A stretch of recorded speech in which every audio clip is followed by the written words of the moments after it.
Thank you very much. Very well spoken. Thank you. Thank you very much, Alice. Please, let's take our seats. Good afternoon, everybody. Welcome. I can see the passion around housing is getting infectious. I think my minister now speaks from the heart about housing, and I'm really encouraged that we all are beginning to focus on the right things for our country. So, Madam Waziri, the CSS present here, the Governor of Central Bank and your team, Mr. Chairman of Central Bank, IG and your team, the good people of the leaders of Nairobi, and stakeholders in this space. Good afternoon again. I am very happy to preside over this occasion. And I want to thank the Central Bank of Kenya for coming on board this police housing complex, a landmark project, and a shining example of what innovative and collaborative partnerships can achieve. This modern complex, comprising 210 fully furnished units, 200 two-bedroom and 10 three-bedroom apartments, will provide dignified, decent, and quality homes for police officers attached to the Central Bank. It marks a significant step towards and forwards in restoring the pride and dignity of our law enforcement officers by granting them access to living conditions befitting the noble role that they play. This project was born of an innovative memorandum of understanding between the Central Bank of Kenya and the National Police Service. Under this arrangement, CBK leased 4.1 acres of land from the National Police Service for 60 years to build this housing complex. In return, CBK committed to constructing the National Police Leadership Academy in Ngong, Kajiado County, a facility I had the honor of commissioning in December 2022, and which is now fully operational, training senior police officers. We were informed this morning that that institution is now the premier training institution for commanders of our National Police Service as we equip them with skills and knowledge on how to better manage the security situation in our country. These two initiatives serve as a compelling proof of the impact of strategic reciprocal partnerships across government institutions in delivering lasting national value. I have had occasion to have conversations with prisons as a department, with other institutions of government, with the county government, as we look at how do we have land and space for us to do affordable housing. What this relationship between the police and CBK tells us is that it is possible for government to work together, different agencies, different departments, so that we can unlock value from the assets that we have. There is absolutely no reason why a government agency can hold onto land that they are not using appropriately if another agency of government can unlock the value from that land and value that is shared between the two institutions. And therefore, I want to encourage more partnerships, more understanding between the different agencies of government. I remember, for example, in Kitale, the prisons gave us land upon which we are now doing affordable housing. I remember in Kisii, we are discussing with the prisons department. Just last week in Homa Bay, we are discussing with swapping land between prisons and other agencies so that we can develop a center of excellence in Tom Mboya University in Homa Bay, and many other areas that collaboration and partnership is unlocking huge opportunities for growth in our republic. The ripple effect of these projects are both far-reaching and impressive. During construction, the CBK housing complex created over 500 jobs daily, employing more than 1,000 Kenyans over a 2-year period. Similarly, the construction of the National Police Leadership Academy in Ngong engaged more than 700 workers. A broad range of skilled professionals, architects, engineers, surveyors, foremen, and many young people contributed to this success.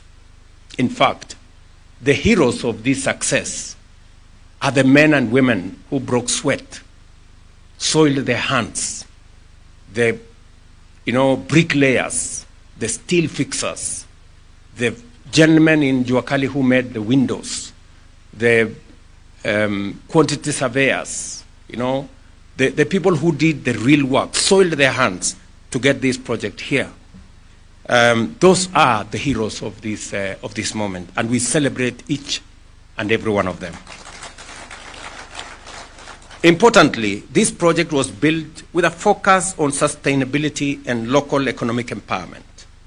A significant portion of the construction materials, natural stone, tiles, windows, doors, were sourced locally. Most of the furniture was crafted by Kenyan artisans. Solar energy systems, efficient water treatment facilities, and the planting of many trees make this complex a model for green, sustainable development. By retaining much of the project's economic value within Kenya, we are creating jobs, strengthening local industries, and conserving precious foreign exchange. You've heard what Thuga said. Beyond meeting the immediate housing needs of officers serving at Central Bank, this initiative aligns with our broader national agenda to improve the welfare of all our men and women in uniform. For decades, and I mean this, many years, many of our police officers and prison wardens have lived in dilapidated, inadequate housing, even as they serve tirelessly to protect us. These are men and women who we can say lived in squalor.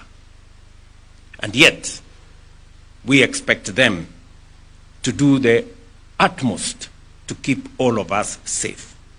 As you are aware, housing is a key pillar of our bottom-up economic transformation agenda implemented through the Affordable Housing Program.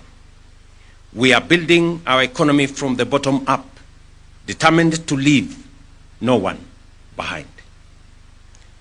For far too long, decent housing was a distant dream for many Kenyans and a privilege for a few. From the hard-working families in our informal settlements to the brave men and women in uniform who defended our peace and security, housing was a very distant dream. I see many people still want to keep people in our informal settlements in squalor, and many of them want our policemen to continue living in tin shacks.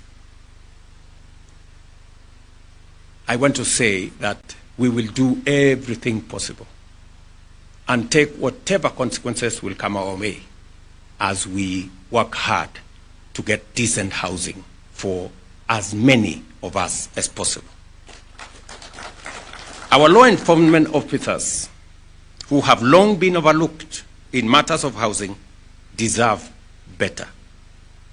Let me assure every officer that we are steadily and surely righting this historic injustice. It isn't right at all for any officer to live in houses that is too hot when it is hot and too cold when it is cold. And I want to announce here today that as part of our policy program, 20% of whole housing units being developed under affordable housing across the country will be ring-fenced for members of our disciplined forces from the military, the National Police Service, the Kenya prisons, and the National Youth Service. In addition, these officers will benefit from affordable financing through single-digit interest rates, as low as 3% for those who will buy social housing, 6% for those who will buy affordable housing, and 9% for those who will want to buy the high market houses. In addition, these officers will also benefit from what currently we are developing. Aside from what you see in this compound, through the State Department of Housing and Urban Development, we are delivering institutional housing for disciplined forces across the country. Currently, 2,300 units specifically for police and prison officers are under construction across 15 counties, including Tharaka Nithi, Bungoma, Tana River, Nyandarua, Mandera, Machakos, Uasin Gishu, and of course here in Nairobi. I was with Kanja in Tharaka Nithi the other day to hand over units for our policemen and women, so that either you have a facility to buy a house, to own, or you are staying in a building, in a police station that is not what we have seen before, that is decent and that is livable. In addition, procurement is underway for a further 17,000 housing units specifically for our police service. For the Kenya Defence Forces, 3,000 housing units are already under construction, while an additional 10,000 units have recently been signed off, with construction set to commence this month. Planning is also underway for a further 10,000 housing units for our KDF personnel. As you all know, many of our men and women in uniform from KDF live in all manner of places, and sometimes it endangers them and undermines their ability to provide the most critical part of the security of our nation. And therefore, under this whole housing program, we are bringing them on board. And just for the record for all of us, all these houses will be paid for by whoever it is that will be benefiting from these houses. And therefore, the element of sustainability has been built into this program, so that the affordable housing fund is not undermined in any way. Any development we are doing, whether it is affordable housing or social housing or institutional housing, like what we are doing for the police and the prisons and the KDF, or for that matter, the markets, or for that matter, the hostels we are doing for our students across Kenya, all of them will be paid for either as mortgage or as rent to own, or different formats. But at the bottom of it is that all this money will be used sustainably. And I am very clear in my mind that that is what will change our nation.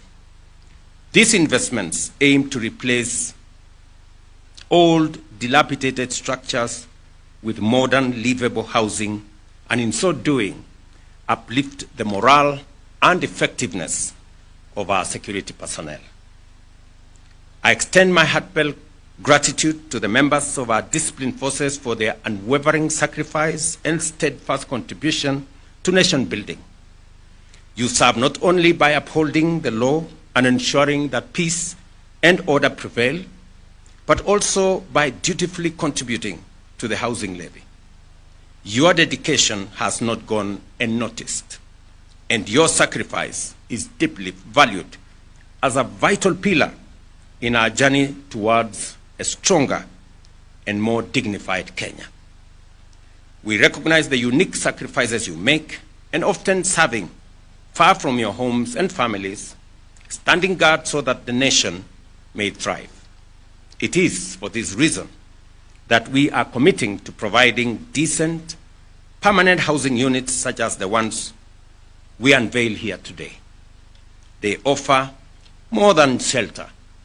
They provide the assurance that even when duty calls and sends you far away, your family will dwell in secure, dignified homes at peace and with a sense of belonging. Ladies and gentlemen, I must commend the Central Bank. I mean, surely, Chairman, Governor, and your team at the Central Bank, what you have done here is phenomenal to make sure that as our policemen and women help you provide security and secure our Central Bank and all its assets, you too have given back by making sure that they have this decent and dignified housing so that they can better serve you as they serve the nation. I must also commend Central Bank for the leadership in our financial sector. Mr. Governor and your team, I must say congratulations. You have led with a lot of focus. I know we continuously consult. I have told you where we should go, and you have been phenomenal. I know some of the time I have pushed you hard, but because you have a lot of experience, sometimes you have said no. And I take no with a lot of grace, because I know that this is good for all of us. And we will continue.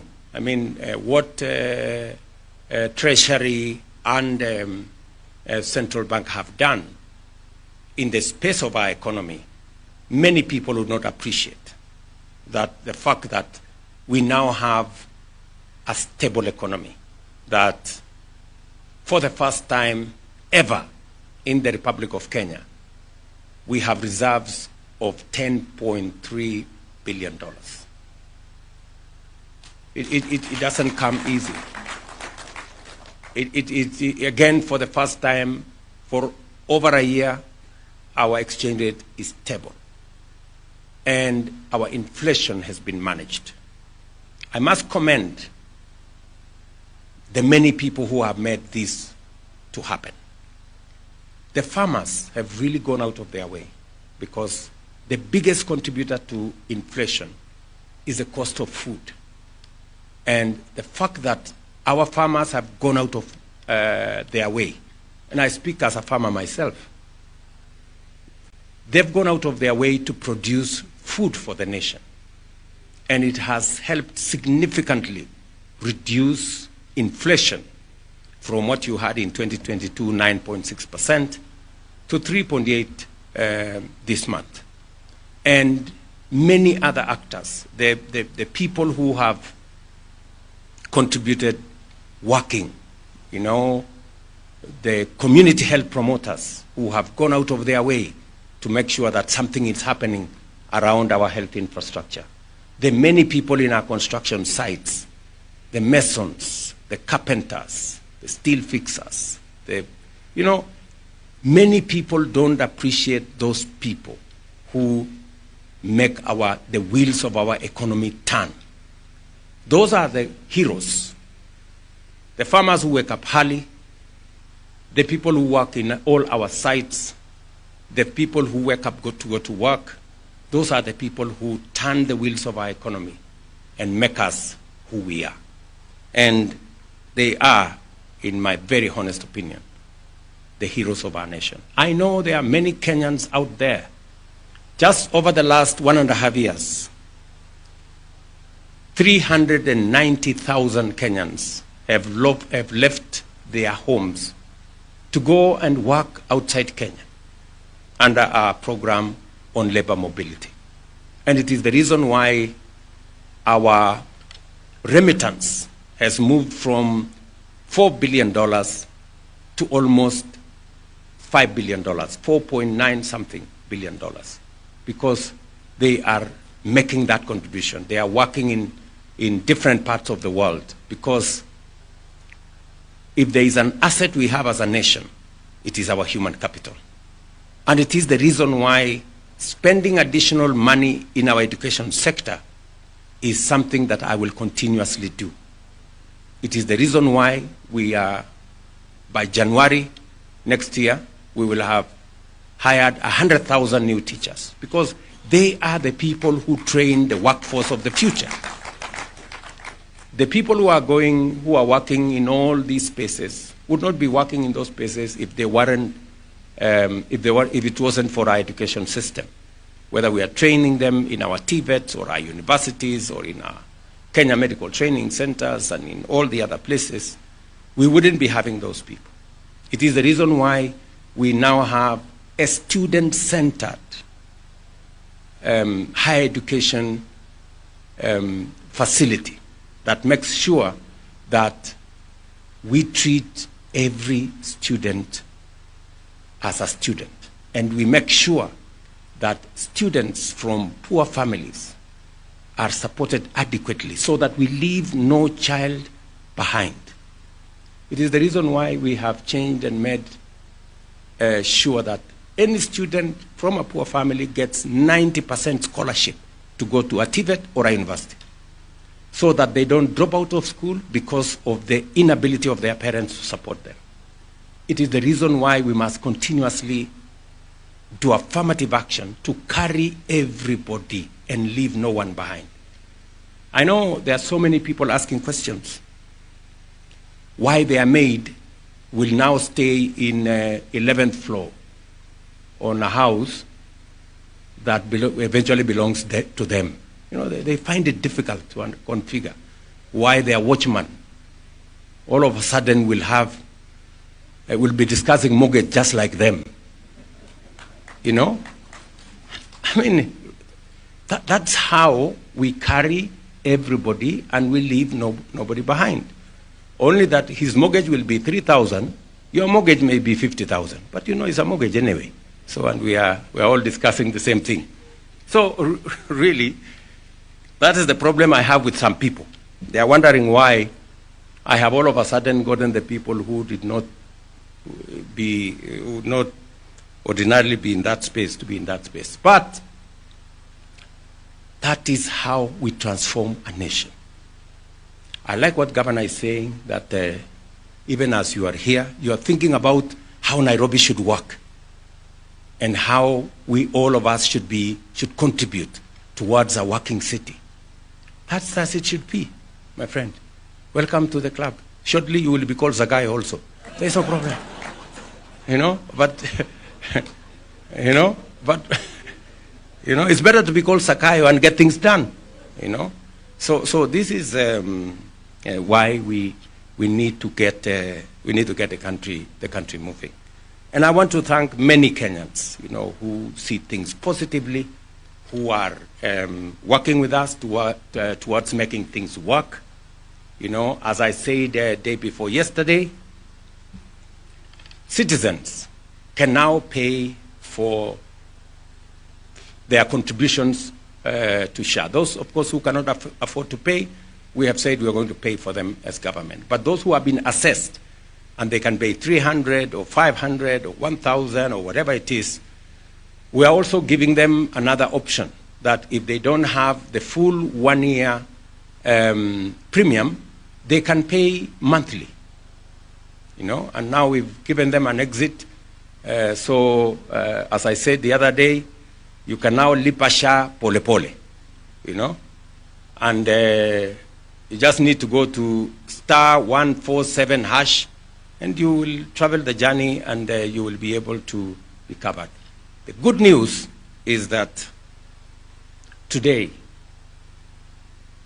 every Kenyan has a chance to go to hospital, be served, be treated, and pay using this government-sponsored, all of society SHA program.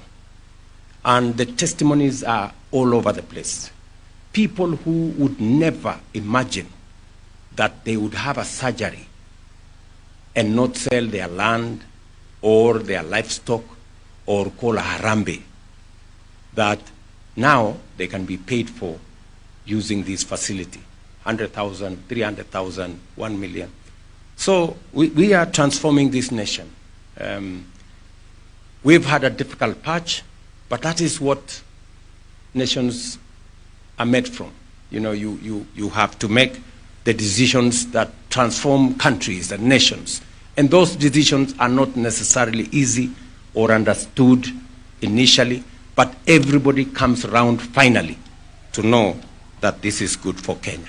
And especially because we all agreed that this is the direction we all should go. So, ladies and gentlemen, I don't want to belabor the point. I have said what I wanted to say. This is a beautiful moment for us as we celebrate this housing complex, and therefore it is now my distinct honor and privilege to officially declare CBK Police Housing Complex officially open, and now from July 1, we will have new occupants to this place. I wish them well as they come here. Thank you very much, and God bless us. Asante. Another round of applause for His Excellency. Respectfully, sir, we'll request that you remain on stage. And at this point, I'll request that if there's anybody who is seated, let's be upstanding for the national anthem as we bring the official part of this ceremony to a close. The national